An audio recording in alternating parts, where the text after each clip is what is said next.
Olá, eu me chamo Kelly, sou do Polo de Apoio Presencial de Juboés e hoje vou falar um pouco sobre o filo Plateumitos. Vou dar início à minha apresentação. A palavra Plateumitos é de origem grega. O significado você vê logo aí embaixo. Plate significa chatos, eumites, vermes, que significa vermes chatos ou ainda vermes planos. As principais características desse filo são vermes de corpo achatados, triblásticos, não possuem celoma, ou seja, são acelomados, possuem simetria bilateral, pois o corpo é igual no lado esquerdo e direito, e não possui protostostômio.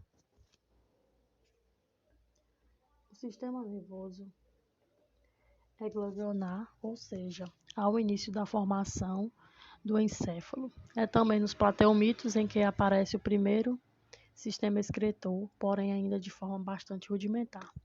Nessa imagem nós podemos observar as ramificações da cavidade gastrovascular, cordão nervoso longitudinal, glânio cerebral, porque é nesse filo que há o início da formação do encéfalo, e também há um aparecimento de uma estrutura parecida como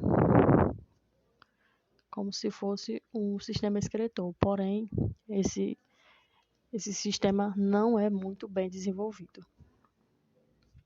São animais que são encontrados principalmente em ambiente aquático, tanto em água doce quanto em água salgada. Também são encontrados em solos úmidos e como hospedeiros no interior de outros animais. Como veremos adiante, alguns animais são formadores de diversas doenças que atacam outros animais, como o porco, o boi, e acabam sendo transmitidos para os seres humanos.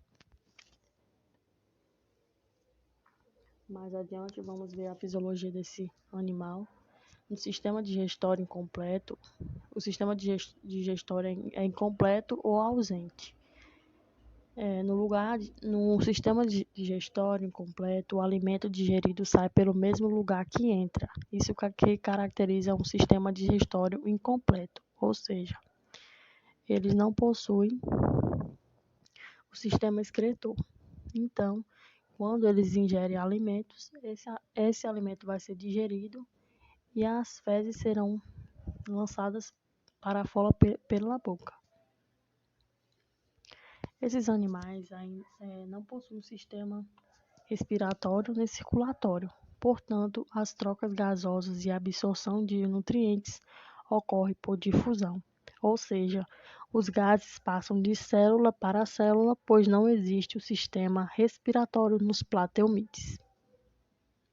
O sistema excretor aparece pela primeira vez, realiza suas funções através das células flasma e solenocócitos. Podem ser animais monóicos ou dioicos. Há tanto animais de sexo separados quanto animais hermafroditas. Digestão e sistema digestório. O sistema digestório é incompleto. A boca é o canal de entrada e saída, ou seja, a comida entra pelo mesmo canal por onde saem as fezes. Os plateumitos não possuem ânus. Apesar de possuírem um ânus, os plateumitos possuem intestino simples, mas bastante ramificado. Isso facilita bastante a digestão, absorção e distribuição do alimento digerido.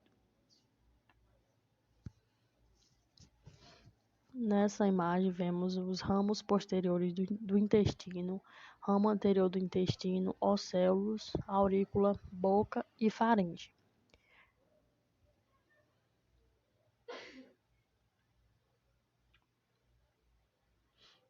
A digestão dos plateumitos pode ser intracelular e extracelular. A digestão extracelular começa na boca e termina nos intestinos, enquanto a digestão extracelular acontece no interior das células com auxílio de enzimas digestivas presentes no interior das células. Só voltando aqui nesse slide, que fala sobre, apesar de possuir um ânus, O alimento não digerido formará as fezes, que por sua vez, será eliminado pela boca. A faringe das planárias, por exemplo, é esterilizada portátil para facilitar a obtenção do alimento.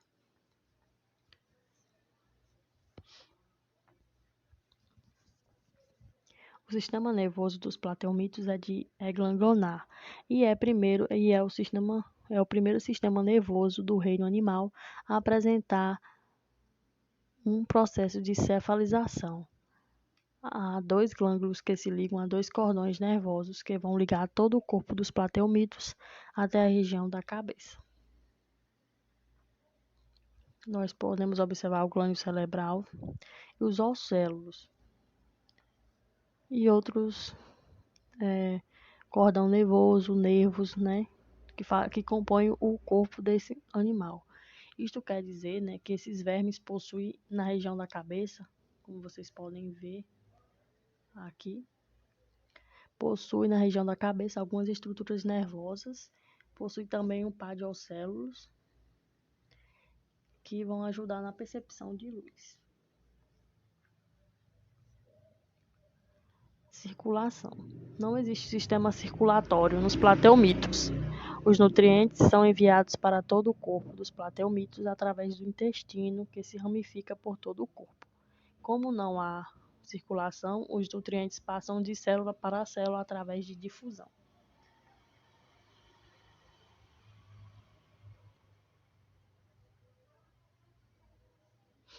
Como os plateumitos se locomovem? A locomoção dos plateumitos se dá por meio de ondas musculares e pela movimentação dos cílios. Já as espécies parasitárias se movimentam dependendo do seu hospedeiro. Então, essas espécies conseguem se fixar nos hospedeiros através das glândulas que possibilitam que essas espécies se fixem.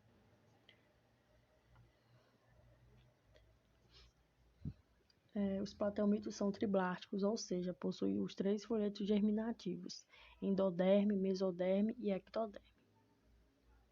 A reprodução dos plateumitos pode ser tanto sexuada como assexuada. A reprodução sexuada ocorre troca de material gênico. A reprodução assexuada, mais comum nas planárias, ocorre por regeneração, como você pode observar na imagem. Quando uma planária é partida em dois, esses pedaços se regeneram em 2 animais. Os filos plateumitos se dividem em 3 classes principais: tubelários, trepanóideos e cestórdio.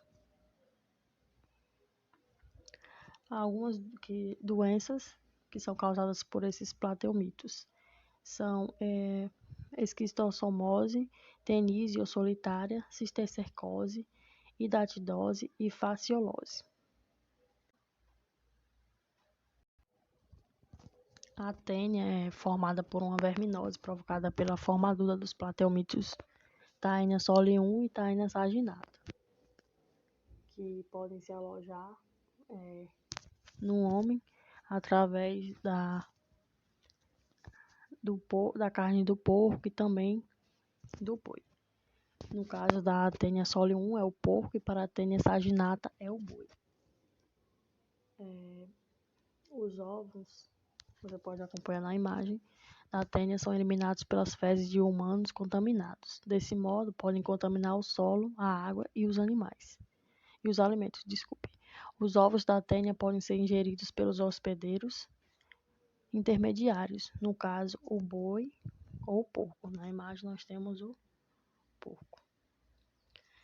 E no organismo dos hospedeiros intermediários, os ovos transformam-se em larvas que se alojam nos tecidos. Os homens podem se contaminar ao consumir a carne de porco ou boi contaminada pelas larvas. As larvas, ao serem consumidas pelo homem, alojam-se no intestino delgado e evoluem para a forma adulta, causando a teníase. O ser humano infectado pode eliminar milhões de ovos livres nas fezes, os quais podem sobreviver no ambiente por vários meses. Esse foi um exemplo do ciclo de vida da tênia, né, que pode ser tanto no porco como no boi. Os plateumitos podem ser considerados um sucesso evolutivo, pois apesar de sua estrutura frágil, esses animais estão distribuídos por todo o globo terrestre, nos mais variados ambientes aquáticos. Em relação às doenças, são indicativos de saneamento básico, pois em regiões precariadas a sua ocorrência tende a ser maior. Essa foi a aula de hoje.